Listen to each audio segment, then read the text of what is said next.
Turtles are a wonderful example of animals that connect habitats.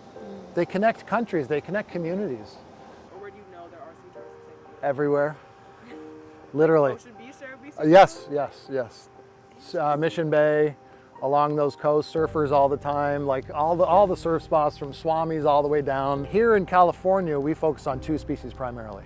The green turtle, that's the work we do in Southern California. And our study sites are San Diego Bay. And in addition to green turtles, we study the leatherback sea turtle. And leatherback turtles occupy US West Coast waters off of Central California. They come to the US waters because we have incredibly rich productivity. Their favorite food are jellies, also known as jellyfish.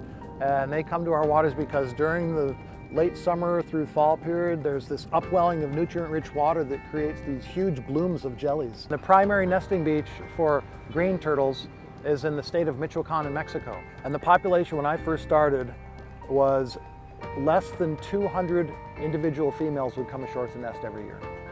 The population had been completely wiped out from human harvest for meat uses, for eggs, for medicinal uses. We started to develop a network of scientists and community members and fishers and what we call conservation practitioners to start to change the paradigm and the ethic. And since that time, and this is in the late 90s, the population has started to recover. Every year there's more and more turtles.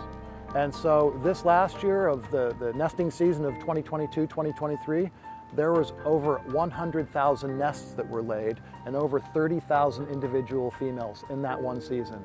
So we went from less than 200 females to over 30,000 females in my career.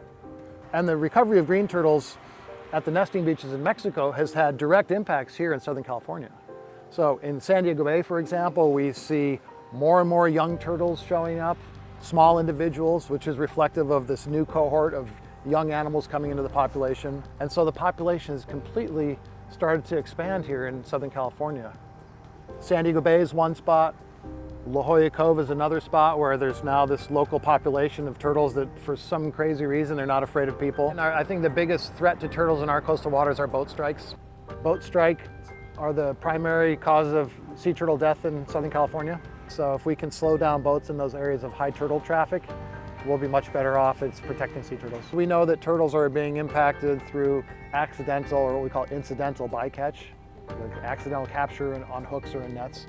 And so in the more immediate sense, we can work with governments and work with coastal communities and fishers to try and change their practices so they catch fewer turtles. Climate change is, however, probably the biggest existential threat to sea turtles. And that's because sea turtles don't have sex chromosomes. They don't have an X and a Y. They have only X chromosomes. And the sex of an individual is determined by the temperature at which that individual incubates in its egg. If we think in the context of climate change and global warming, for example, we're seeing the intensification of solar radiation on beaches. We're seeing deforestation on beaches, so places that used to be shaded are no longer shaded. And what that has resulted in is this huge increase in the number of females that are being produced on nesting beaches. Sometimes up to 100% females, no males. And this is something called feminization. It's feminized. So understanding what's in our waters, I think it gives us as Southern Californians a sense of pride that there's these amazing creatures here swimming around, and it wants us to protect them and foster them